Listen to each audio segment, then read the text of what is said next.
நித்ய சுபம் நேயர்களுக்கு இனிய மாலை வணக்கம். உங்கள் அனைவரையும் சந்திக்கிறதுல ரொம்ப மகிழ்ச்சி அடைகிறேங்க. எல்லாரும் நலமாக இருக்கீங்களா? இந்த தீபாவளி திருநாளை ஒட்டின தனத்ரயோதசியை பற்றின இந்த பதிவை உங்கள் கூட பகிர்ந்துக்கிறதுல நான் ரொம்ப சந்தோஷப்படுறேங்க. வாங்க வீடியோக்குள்ளே போகலாம். இந்த தனத்ரயோதசினா என்ன, இதில் யாரை வழிபடலாம், எப்போ வழிபடணும், என்ன செய்யலாம் அப்படிங்கிறத பற்றின பதிவு தாங்க இது. ஒரு புராண கதை இருக்குங்க. அசுரர்களும் தேவர்களும் சண்டை போட்டுட்டு ஒரு முடிவுக்கு வந்து பார்க்கடலை கடைஞ்சு அமிர்தத்தை எடுக்கலான்னு கடைய ஆரம்பிச்சாங்கங்க. அப்போ உதித்த சில அரிதான பொருட்களும் தேவர்களும் அந்த கடல்லேருந்து வந்தாங்க. அதில் முக்கியமான 2 பேர் யாருன்னா, அன்னை மகாலட்சுமியும் தன்வந்திரி பகவான் அமிர்த கலசத்தோடு தோண்டினார். அந்த நாள் தான் தனத்ரயோதசின்னு போற்றப்படுது. அது தன்வந்திரி பகவானோட ஜெயந்தியாகவும் கொண்டாடப்படுகிறது. அந்த நாளில் நம்ம தன்வந்திரி பகவானையும் மகாலட்சுமியும் வழிபடும் போது நமக்கு அவங்களோட முழு ஆசி கிடைக்குங்க. உங்ககிட்ட தன்வந்திரி பகவான் புகைப்படம் இருந்தால் அதை எடுத்து வச்சுக்கோங்க. இந்த நாள் என்னைக்கு விழுதுன்றதை பற்றி யோசிச்சுட்டு இருக்கீங்களா? பாருங்கள். அக்டோபர் 18ஆம் தேதி மதியம் 12 மணி 11 நிமிடங்களுக்கு ஆரம்பித்து அந்த திரையோதசி திதி அக்டோபர் 19ஆம் தேதி மதியம் 1:51 வரைக்கும் இருக்குதுங்க. இந்த டைமில் நீங்கள் இந்த தனத்ரயோதசியை ஃபாலோ பண்ணிக்கலாம். தன்வந்திரி பகவான் திருவுருவ படம் இருந்தால் அதுக்கு நீங்கள் பூஜை பண்ணுங்கள். 11 வாட்டி அவரோட மூல மந்திரத்தை சொல்லி பூஜை பண்ணுறது ரொம்ப நல்லது. நாங்கள் அந்த மூல மந்திரத்தை பற்றின லிங்க்கை இங்கே டிஸ்கிரிப்ஷன் பாக்ஸில் கொடுக்குறோம். ஒரு டம்ளர் தண்ணி ஈஸியாக நீங்கள் பண்ணலான்னா, ஒரு டம்ளர் தண்ணி எடுத்து வச்சு 11 வாட்டி அவரோட மந்திரத்தை சொல்லி அந்த தண்ணியை நீங்கள் குடிச்சிருங்க. அப்போ உங்கள் உடலில் இருக்க நோய் சீக்கிரமாக குணமாகும். அவரோட ஆசையும் உங்களுக்கு ஈஸியாக கிடைக்குங்க. சரி, இந்த நாளில் வேறு என்னெல்லாம் செய்யலாம், என்னெல்லாம் வாங்கலாம்?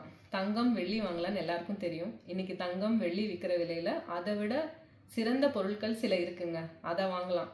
அதை வாங்கும்போது தங்கம் வெள்ளி வாங்குறதுக்கு ஈக்குவலான நமக்கு பலன் கிடைக்குது. என்னென்னா, முதல் விஷயம் மஞ்சள் வாங்குங்க. முழு மஞ்சளாவோ இல்லை மஞ்சள் தூளாவோ நீங்கள் வாங்கலாம். அதில் மகாலட்சுமி வாசம் செய்கிறாங்க.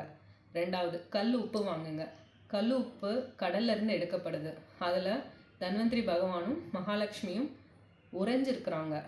அதை வாங்கி கண்டிப்பாக வீட்டில் வைங்க. 3வது, கொத்தமல்லி விதை வாங்குங்க. கொத்தமல்லி விதையில் மகாலட்சுமி இருக்கிறாங்க. அதை வாங்கி நீங்கள் வீட்டில் விதைக்கலாம். இல்லை வர நாட்களில் நீங்கள் உங்களோட சமையலுக்கு பயன்படுத்திக்கலாம். சோழி வாங்குங்க. மஞ்சள் கலர் சோழி, அதுலேயும் மகாலட்சுமி இருக்கிறாங்கங்க. இது போக வாசனை மிகுந்த திரவியங்கள் வாங்கலாங்க. பன்னீர், ரோஸ் வாட்டர்னு சொல்கிற பன்னீர், நீங்கள் யூஸ் பண்ணுற பர்ஃப்யூம்ஸ், இதெல்லாம் வாங்கி நீங்கள் தீபாவளியிலேருந்து யூஸ் பண்ண ஆரம்பிக்கலாம். இதெல்லாம் உங்களுக்கு நன்மை பயக்கும். மகாலட்சுமி கடாட்சத்தை உங்களுக்கு பெற்றுத்தரும். இதெல்லாமுக்கும் தாண்டி ஒரு பொருள் இருக்குங்க. அதுதான் நீங்கள் வீடு பெருக்க உதவுற துடைப்பம். அந்த துடைப்பம் இல்லை பெருக்கமார் அப்படின்னு நம்ம சொல்கிற அந்த பொருளை வாங்கினீங்கன்னா, அதை நம்ம வீட்டில் இருக்க அவலட்சுமியை வெளியே தள்ளி மகாலட்சுமியை வரவேற்கிறதுக்காக அவங்களோட முழு அருள் கடாட்சத்தை பெற்றிருக்கு. ஸோ அதை நீங்கள் 2 வாங்கி, ஒன்று நீங்கள் வீட்டுக்கு வச்சு தீபாவளியிலேருந்து பயன்படுத்துங்க. இன்னொன்று, தனத்ரயோதசி அன்னைக்கு உங்கள் வீட்டுக்கு அருகில் இருக்க ஏதாவது ஒரு கோயிலுக்கு தானமாக கொடுங்க. இதுவும் மகாலட்சுமி அருளை உங்களுக்கு பெற்றுத்தரும். சரி, வேறு என்ன பண்ணலாம்?